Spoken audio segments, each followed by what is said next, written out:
স্বাগত জানাচ্ছি খাতুনগঞ্জ থেকে মতিঝিলে, সাথে আছে আমি শামীম জাহেদ।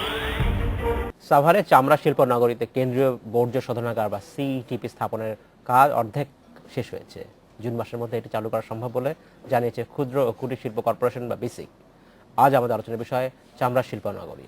এ নিয়ে আলোচনা করতে আমার সাথে স্টুডিওতে রয়েছেন বাংলাদেশ ফিনিশ লেদার গুডস অ্যাসোসিয়েশনের সাবেক চেয়ারম্যান এবং ঢাকা হাইড অ্যান্ড স্কিনস লিমিটেডের ব্যবস্থাপনা পরিচালক আব্দুর রশিদ ভূঁইয়া এবং বাংলাদেশ ট্যানার্স অ্যাসোসিয়েশনের সাধারণ সম্পাদক মোশাররফ হোসেন। তবে মূল আলোচনা যাবার আগে দেখে নেব একটি প্রতিবেদন। 2003 সালে রাজধানীর হাজারীবাগ থেকে সাভারে ট্যানারি স্থানান্তরের উদ্যোগ নেয় সরকার। তবে নানা জটিলতায় তা বাস্তবায়ন হয়নি।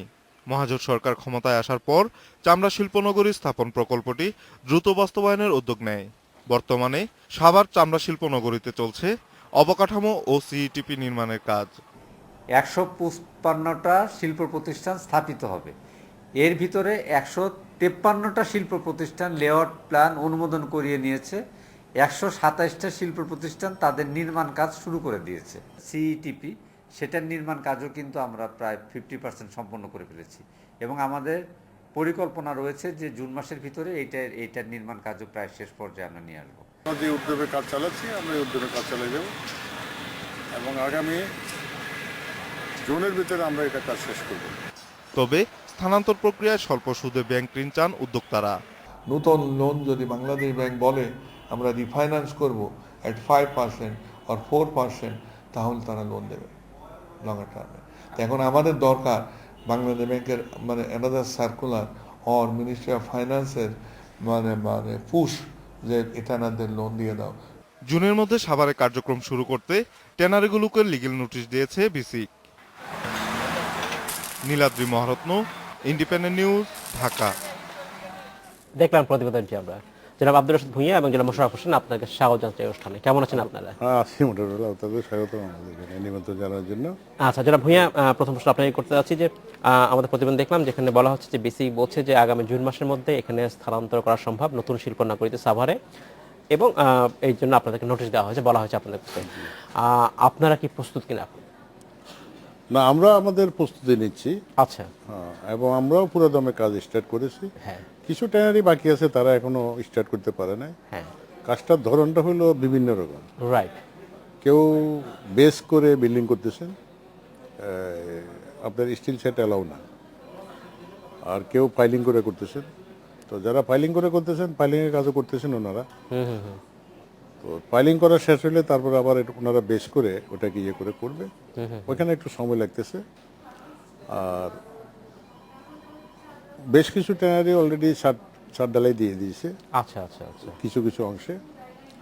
তো বড় ট্যানারির মধ্যে Apex tannery, Dhaka hide, Reliance, এরাও মোটামুটি পুরো দমে কাজ স্টার্ট মোটামুটি কাজ স্টার্ট করছে। এবং ছোটখাটোর মধ্যেও অনেকেই কাজ স্টার্ট করছে এবং কেউ কেউ ছাদও ডালাই দিয়ে দিয়েছে। আচ্ছা আচ্ছা, আর কেউ ডালাই করার পর্যায়ে নিয়ে পর্যায়ে রয়েছে। তো কাজ মোটামুটি আমার মনে হয় 50 থেকে 60টা ট্যানারি শেষ করে ফেলেছে প্রায়। জুনের মধ্যে কাজ শেষ করতে পারবে আশা করি। কিন্তু এখানে আমার এখনো কনফিউশন যে সিইটিভির কাজটা যেভাবে চলতেছে, এতে করে ওই সময়ের মধ্যে তারা করে শেষ করতে পারবে কিনা। আচ্ছা আচ্ছা, এবং যদি করতে না পারে তাইলে ট্যানারি মালিকদের সমস্যা হবে। হ্যাঁ, তাহলে তারা প্রোডাকশনে যেতে পারবে, প্রোডাকশনে যেতে পারবে না। তারা কি আমরা এখন এমন একটা মুসিবতে আছি, আমরা না পারতেছি এখানে কিছু এক্সটেনশন করতে। রাইট, মানে দুই দিকে আমাদের মনটা টানা। এবং আরেকটা, প্রথমে এই সমস্যা হতেই পারে, কিন্তু আসলে আলটিমেটলি তো আমাদের শেষ চলে যেতেই হবে, সেটা তো। এখানে একটা জিনিস হলো ওই চামড়াটা হলো পচনশীল। আচ্ছা জনাব ভূঁইয়া, আমি আপনার কাছে ফিরে আসবো। জনাব হোসেন, আমি আপনাকে জানতে চাচ্ছি যে জনাব ভূঁইয়া বলছিলেন যে কেন্দ্রীয় যে শোধনাগার সেন্ট্রাল ইটিপির কথা বলছি আমরা, এইখানে উনি এক ধরনের সংশয় প্রকাশ করলেন। আপনিও কি একই সংশয় প্রকাশ করেন, নাকি আপনি আশাবাদী? সেন্ট্রাল ইটিপির বিষয়ে আমি বিসিকে এবং অনেক মিটিংয়েও বলেছি, যেহেতু এই সেন্ট্রাল ইটিপি তৈরি প্রস্তুতি করতে করতে 2003 থেকে 13তে আসছে। এটা টেন্ডার এবং বিভিন্ন, এখন এটা চাইনিজ একটা কোম্পানি কাজটা করেছে। আচ্ছা, তো ওখানে আমারও কিছু সংশয় আছে, এটা কি সঠিকভাবে হবে কিনা এবং যথাসময়ে না, এই কাজটা তো নিশ্চয়ই করবে যারা টেকনিক্যাল টেকনিক্যাল আছে আছে আছে হ্যাঁ। সব কিছুই আছে, তারপরও মনে করেন যথাসময়ে এই কাজ সমাধা হবে কিনা এখানে আমারও সংশয়। যদি হয় তাহলে তো ভালো, আর না হলে তো আবার ট্যানারি মালিকরা বিপদগ্রস্ত হবে। আচ্ছা, তাদের তখন বর্জ্য কি করবে? তারা প্রোডাকশন তাদের হেম্পার করবে। রাইট। ধন্যবাদ জনাব হোসেন। জনাব ভূঁইয়া, এই যে সংশয়ের কথা বলছেন, যেটা যখন এটা শুরু হয়ে যাবে, এটা পরিচালনা হবে কি হবে সেই বিষয়ে কি আপনার ধারণা আছে? না, এটা পরিচালনাটা বর্তমানে আমার যতটুকু জানা আছে, এখানে 2 বছর যেই কোম্পানি এই শোধনাগারটা করতেছে তারা তাদের এটা টেস্ট maintain- পিরিয়ড 2 বছর থাকবে, 2 বছর তারা কাজ করে দিবে। আচ্ছা, এবং 2 বছর পরে আমাদের করতে হবে আমাদের খরচে, এবং অনেক ব্যয়বহুল এটা। না, ব্যয়বহুল বলেই তো সেন্ট্রাল করা হচ্ছে, যাতে সবাই আপনারা যাদের শিল্প প্লট থাকবে তারা সবাই মিলে এটাকে এই ব্যয়টা নির্বাহ করবে। এবং আমাদের দুইটা অ্যাসোসিয়েশন মিলে হ্যাঁ, একই সুরে একই ইয়েতে ওইভাবে টাকা পয়সা কালেকশন করে এবং টেকনোলজি, যেমন ইলেকট্রিক বিলে আসবে অনেক বিল, তখন তো এটা আমাদের দিতে হবে, 2 বছর পরে এটা আমাদের দিতে হবে। আর এখানে আরেকটা সমস্যা রয়ে গেছে, সেটা হলো, এটা আগে কথা ছিল আমাদের সাথে এমইউতে চুক্তিও আছে যে এই শোধনাগারটা সরকার করে দিবে, কিন্তু গত 111-এর পরে যখন তত্ত্বাবধায়ক সরকার আসলো, তো এখানে আজিজুর রহমান সাহেব ছিলেন অর্থ উপদেষ্টা, আচ্ছা, উনি আবার এটাকে আমাদের উপরে দিয়ে দিছে, এই টাকাটা আমাদের দিতে হবে, 20 বছরে পরিশোধ করতে হবে। আচ্ছা। এখন এটা সেটেল, এখন এটা নিয়ে আসলে আলোচনা করলাম না, এখন আপনারা তো এগ্রি করে রাজি হয়েছেন। জি। সো আমরা আসি এখন থেকে সামনে যে সমস্যাগুলো সেটা নিয়ে আসলে কথা বলা জি, ভালো। জি। আপনার কাছে ফিরে আসবো জনাব হোসেন।